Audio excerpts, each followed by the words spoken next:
કચ્છ અને ગુજરાતની રસપ્રદ ઘટનાઓને સમાચાર જાણવા અમારી ચેનલને લાઇક, શેર અને સબસ્ક્રાઇબ કરો।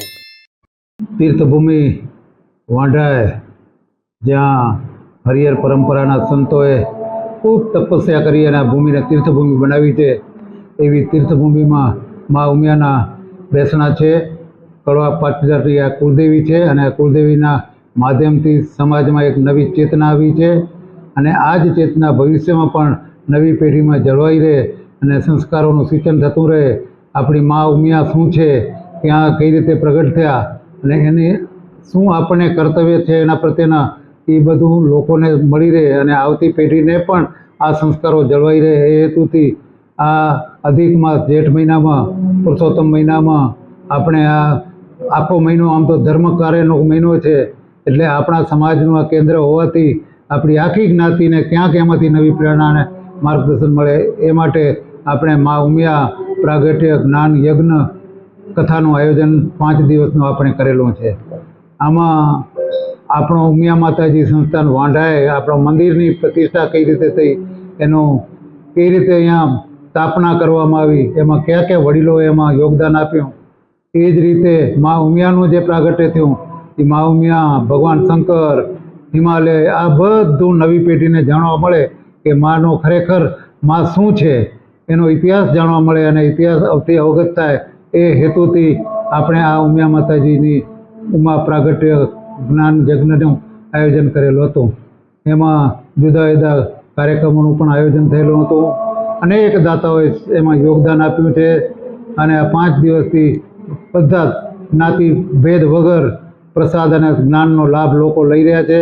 ભવિષ્યમાં પણ આપણે આવા કાર્યક્રમો થતા રહે એના માટે આપણે બાજુમાં જ એક નવા હોલનું નિર્માણ પણ કરી રહ્યા છીએ, જેમાં આવા જ વખતો વખત કાર્યક્રમ થાય, જ્ઞાતિ ઉત્થાનના, સમાજ ઉત્થાનના અને સનાતન ધર્મના પ્રચાર પ્રસાર થાય એના માટે વિદ્વાન લોકો, વિદ્વાન સંતો એવા આદિ શંકરાચાર્યો જેવા આપણા હિન્દુ સનાતન ધર્મના વડાઓ આવે અને સમગ્ર કચ્છને માર્ગદર્શન કરે એવા બહુધા હેતુથી આપણે અહીંયા ઉર્જાનું એક કેન્દ્ર પણ બનાવી રહ્યા છીએ।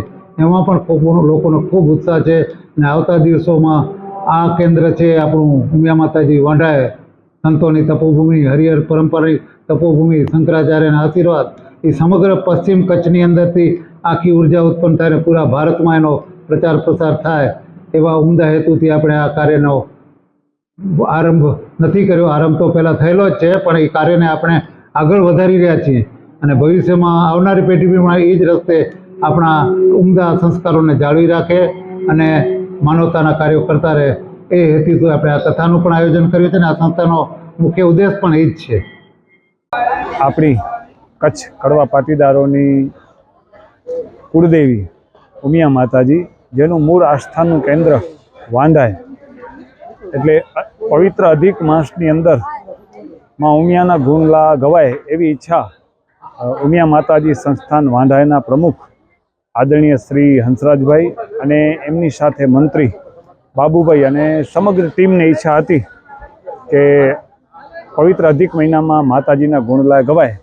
એના માટે મેં મારા હાથે રચેલું અને લખેલું કે કડવા પાટીદારોની કુળદેવી ઉમિયા માના પ્રાગટ્ય વિશે 5 દિવસની કથાનું આપણે અહીંયા આયોજન કર્યું છે। જનરલી આપણે જાણતા હોઈએ છીએ કે ભાગવત, દેવી ભાગવત, શિવ મહાપુરાણ કે રામકથા દરેક લોકોએ સાંભળી હોય છે, પણ ઉમા પ્રાગટ્ય એક ખાસ વિશેષ એટલા માટે છે કે એ કડવા પાટીદારોની કુળદેવી કઈ રીતે થઈ, કડવા પાટીદારોનો જન્મ ક્યાંથી થયો, તે ક્યાંથી આવી અને કચ્છમાં કે ગુજરાતમાં કે અનેક પ્રાંતમાં વસ્યા, એમની કુળદેવી કઈ રીતે થઈ, અને બીજું કે ખાસ કરીને આજે 51 શક્તિપીઠ, જે ખરેખર લોકો 51 શક્તિપીઠ કઈ જગ્યાએ છે જેનામાં વિદ્વાનોનો મતમતાંતર છે કે આ દર્શન કરવા જઈ શકે, સમય શક્તિનો વેડફાર થાય, એક જ જગ્યાએમાં 51 શક્તિપીઠોના દર્શન થાય, એની ઝાંખી થાય એવું આયોજન કર્યું છે।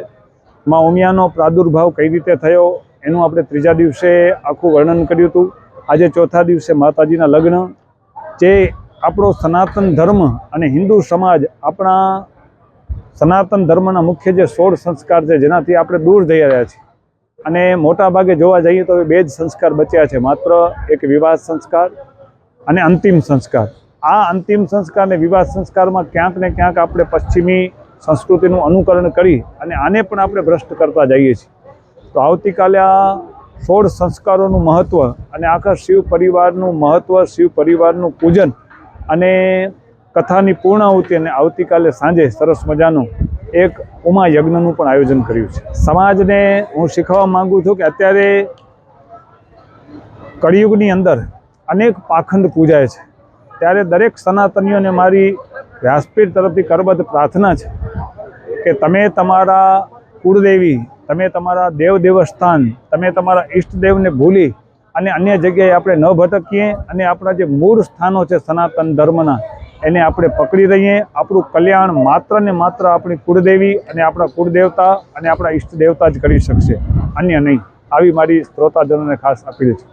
તો અત્યારના સમયમાં જે યુવાનો છે એને પશ્ચિમી સંસ્કૃતિનું બહુ ઘેલું લાગ્યું છે એક જાતનું. તો આ વ્યાસપીઠના માધ્યમથી આવા જ્યારે આયોજન થાય ત્યારે ખરેખર આપણી સંસ્કૃતિ શું છે, આપણો સનાતન ધર્મ શું કહે છે, આપણે કઈ બાજુ જવું જોઈએ, આવા જો આયોજનો થાય તો મને એમ લાગે છે કે આપણો અત્યારનો યુવાન છે એ આ તરફ વળી શકશે. બીજું કે આપણું લક્ષ્મીનારાયણ કેન્દ્ર સ્થાન છે એનો પણ મૂળ ઉદ્દેશ્ય છે કે આજના બાળકોને સનાતન ધર્મ તરફ જાગૃત કરવા. તો એ લક્ષ્મીનારાયણ કેન્દ્ર સ્થાન દ્વારા પણ જે 470 કરતાં પણ વધારે બાળ સંસ્કાર કેન્દ્રો જે ભારતની અંદર કાર્યરત છે એ પણ ખરેખર આપણા બાળકોને અને યુવાનોને ધર્મ તરફ વાળવા ખૂબ સારો પ્રયત્ન કરે છે. આપણા સૌથી પહેલું સંસ્કાર આવે છે ગર્ભાધાન સંસ્કાર, અને છેલ્લું સંસ્કાર આવે છે અંતિમ સંસ્કાર. આ વચ્ચે 16 સંસ્કાર અલગ અલગ છે, જેની અંદર નિષ્કર્મણ સંસ્કાર આવે, ચૂડાકર્મ સંસ્કાર આવે, યજ્ઞોપવિત સંસ્કાર આવે, વિદ્યારંભ સંસ્કાર આવે, શ્રીમંત સંસ્કાર આવે, વિવાહ સંસ્કાર આવે. આવા અંતિમ સંસ્કાર, આવા 16 સંસ્કાર છે. પણ ધીમે ધીમે આપણે આ બધા સંસ્કારોને ભૂલી ગયા છીએ. ખરેખર તો જે તે સમયે જ્યારે બાળકને દાખલ કરવામાં આવતું ત્યારે વિદ્યારંભ સંસ્કારથી કરવામાં આવતું. આપણે હિન્દુ છીએ એને મુખ્યત્વે 5 નિશાન છે કે જેનાથી ખબર પડે કે આ વ્યક્તિ હિન્દુ છે. સૌથી પહેલાં શિખા એટલે ચોટી, આજે કોઈ શિખા રાખવા તૈયાર નથી. બીજું હિન્દુનું નિશાન છે કે તિલક, આજે આજના યુવાનો તિલક કરતાં ખરેખર શરમાય છે. ત્રીજું છે સૂત્ર એટલે જનોઈ, દરેક હિન્દુએ જગ્નોપવિત પહેરવી જ જોઈએ. ચોથું સૂત્ર છે મંત્ર, આપણા જીભની અંદર દરેક મંત્ર હોવો જોઈએ. જય શ્રી કૃષ્ણ કહીએ, જય લક્ષ્મીનારાયણ કહીએ, અથવા કોઈ પણ દેવતા દેવીનો જય માતાજી કે નામ લેતો. અને પાંચમું છે કે ઈશ્વર પ્રત્યે શ્રદ્ધા. આ જો 5 ચિહ્ન હિન્દુ ધરાવે તો એને હિન્દુ કહી શકાય છે. એટલે દરેકે ખરેખર યુવાનોને મારી પ્રાર્થના છે કે તિલક કર્યા વગર બહાર ન નીકળવું જોઈએ. શક્ય હોય તો તમે શિખા રાખો, શક્ય હોય તો તમે જનોઈ પણ ધારણ કરો. આજના યુવાનોને અત્યારની ટેકનોલોજી સાથે જોડવા માટે જે લાઈવ કથા આવી રહી છે એની અંદર પણ આપણે વધારેમાં વધારે યુવાનોને વ્યસન મુક્તિ તરફ જવા માટે આપણે બહુ સલાહ આપીએ છીએ કે તમે યુવાનો વ્યસનથી દૂર રહે. અને યુવતીઓ બહેનોને મારી પ્રાર્થના છે કે આપ ફેશનથી અને ટૂંકા વસ્ત્રોથી દૂર રહો, કે જેનાથી આપણો સનાતન ધર્મ ટકી રહે, આપણી સંસ્કૃતિ ટકી રહે.